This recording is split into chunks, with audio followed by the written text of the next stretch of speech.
Today let us learn how to delete or deactivate Instagram account. First open and log in to your Insta account. Click on the three bars and select Settings from the list.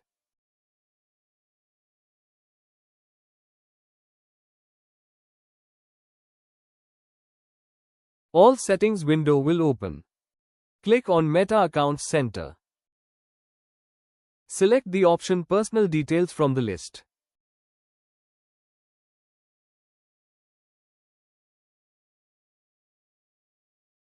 Select Account Ownership and Control.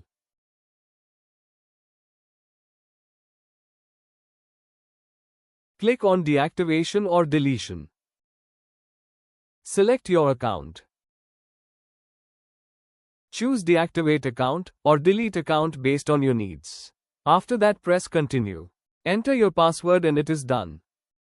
If you like this video, subscribe and share with your friends.